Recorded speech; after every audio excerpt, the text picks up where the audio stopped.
Welcome to part 2 of the tutorial describing how to calibrate, standardize, and process samples for any preferred cell system's ATP bioluminescence assay. In part 2 of this tutorial, we shall demonstrate how the contents of the well should be properly mixed, how the ATP enumeration reagent is added to the standard and control plate. We shall briefly discuss the luminescence plate reader. We'll discuss how to construct the ATP standard curve, how to understand the results from the ATP standard curve and controls to ensure that the assay is working correctly so that you can proceed with sample processing. And finally, we'll demonstrate how sample processing is performed. Now, before describing the third step of the procedure, it is important to demonstrate how ATP enumeration reagent, or ATP ER, is mixed in each well. Mixing ATP ER within each well is one of the most important aspects of the whole assay. Failure to do this properly will result in reduced ATP values. It is therefore worth your while to practice this for a few minutes prior to actually using the ATP ER to make sure you do this correctly. Practice on any 96 well plate and use water. You will be using the 8-channel pipette. Make sure the tips are securely locked onto the pipette. Now transfer water into a reservoir and take up 0.1 milliliters into each tip. Dispense the water into each well of a column. Now take up another 0.1 milliliters into each pipette tip. Hold the pipette at about 30 degrees from vertical. Position the tips in the center of each well. Without removing the tips from the bottom of the wells, dispense the water into each of the wells. Now, without changing the position of the tips, take up and dispense the water 3 times. By keeping the tips at the bottom of the wells, the likelihood of taking up air and causing bubbles is reduced. Always keep the tips under the liquid. After the third dispensing, take up 0.1 milliliters into the tips again and move the tip to the side of the first quadrant of the well. Without removing the tips from the bottom of the wells, dispense the water back into the well. Repeat this 3 times for each quadrant. This procedure ensures complete mixing of the ATP ER with the well contents. This is especially important when intracellular ATP has to be released from the cells by lysis. If mixing is incomplete, cell lysis will not be optimal and the ATP concentration measured will be reduced. Of course, there are no cells when performing the ATP standard curve, but it is good practice to perform this procedure properly right from the start. The aim is to mix the contents of the wells properly without causing bubbles. Now that you know how to mix the well contents optimally, we can now proceed to the third step, which involves dispensing the ATP enumeration reagent, or ATP ER, into the wells. So first, make sure that the ATP ER has thawed completely. It's important that the reagent is at room temperature, or about 23 degrees Celsius. Gently mix the contents of the bottle by inversion 3 or 4 times. Pour the ATP into the reservoir. Make sure that all 8 pipette tips are attached securely to the 8-channel pipette and take up 0.1 milliliters of the ATP ER. Hold the pipette at about 30 degrees from vertical and transfer the ATP ER to the middle of each of the 8 wells in the first column. Remember, do not remove the tips from the wells. Keep the tip ends underneath the surface of the liquid. Mix the contents 3 times in the center of the well. You will notice that when the ATP ER is first added to the wells, the color changes to a yellow-orange. This is quite normal. Now perform the same mixing procedure in each of the 4 quadrants of the wells, as described in the previous section. Discard the pipette tips after each mixing, and repeat the same operation for all of the columns. Once the ATP ER has been added to all wells and mixed, transfer the plate without the lid to the luminescence plate reader and close the instrument drawer and incubate the plate in the dark for 2 minutes. Then start measuring luminescence. You can measure luminescence either with a dedicated luminescence plate reader or a multi-mode instrument that also measures fluorescence and absorbance. Both types of instruments can be used for all bioluminescence assays from preferred cell systems. Multi-mode instruments can be used for virtually all types of assays from preferred cell systems. Now, the output of a luminescence plate reader is relative luminescent units, or RLUs. It's relative because different instruments will produce different ranges of RLU values. The ATP ER also decays with time, so unless the assay is standardized, it's virtually impossible to compare results both within and between laboratories. This is the reason for performing the procedure. This is also the first step to validating the assay, if you need to do so. So let's see how the results from our ATP standard curve and controls are constructed into a diagram and how we can understand them. This shows you the data you could obtain. In this case, we've performed a 6-point ATP standard curve from 0.01 micromolar to 3 micromolar ATP. This extended standard curve would be used for cells that might have a high proliferation. For example, CD34 positive cells or mobilized peripheral blood cells. They might also include stimulated T cells, mesenchymal stem cells, ES or iPS cells, and cell lines.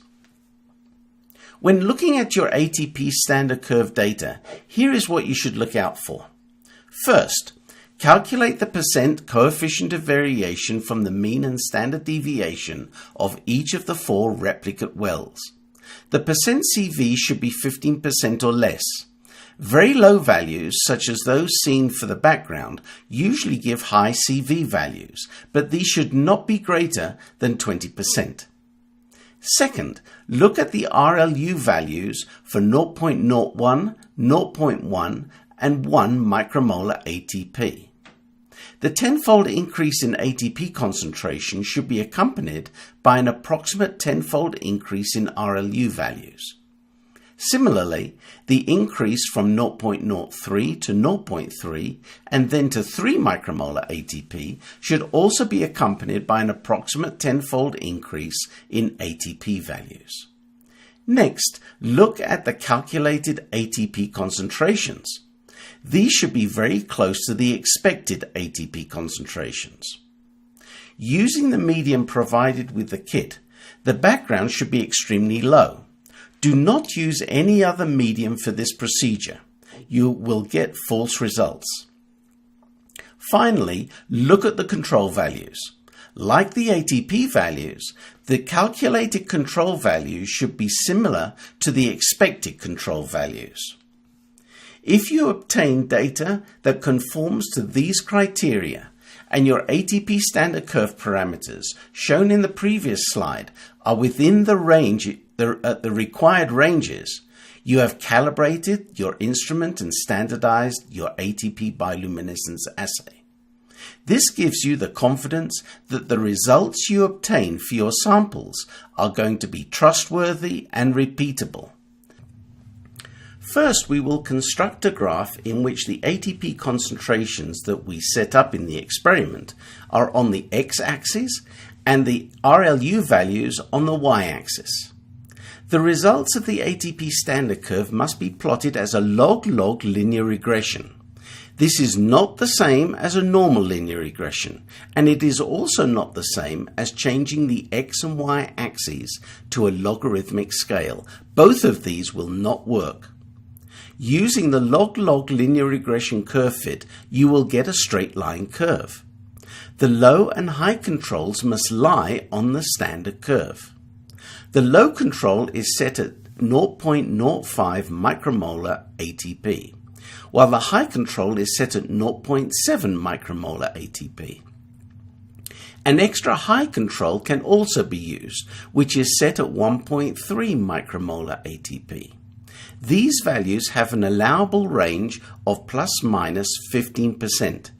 If the ATP controls do not lie on the curve, the instrument has not been calibrated properly. If the ATP controls produce values outside of the allowable range, something has gone wrong with the standard curve. This is usually attributed to dilution and/or pipetting error. The linear regression coefficient must be 0.997 or greater. And finally, the slope of the ATP standard curve must be 0.937 plus minus 15%. If the slope of the curve is not within this range, it is almost certain that you have either incorrectly diluted the ATP standard or you have incorrectly dispensed the dilutions into the wells. In other words, focus on details, because smaller errors in performing the assay will lead to larger errors in the results. If all of the measurement parameters are correct, you will obtain reliable, reproducible, and trustworthy results, thereby giving you the confidence to interpret the data correctly and making the proper conclusions. Correct measurement parameters will allow you to interpolate the sample data from RLU values into standardized ATP concentrations. If you have standardized your ATP bioluminescence assay, you will have analyzed the data as described and made sure that 1. The controls lie on the standard curve and are within the set range. 2. The regression coefficient for the ATP standard is between 0.997 and 1. And 3. The slope of the ATP standard curve is within the specified range provided in the technical manual. If all 3 conform to the set values, this gives you the assurance that you can now process the samples knowing that the assay is working correctly and the results will be trustworthy. So let's start the processing procedure. If you have calibrated your luminescence plate reader using the controls, you already know that it is working correctly. So as you see, our sample plate has 6 columns filled with samples. If you have used 4 replicates per sample, you will have used 2 samples per column. If you use 6 replicates per sample, you would have used 8 rows, because 6 replicates are set up across the plate.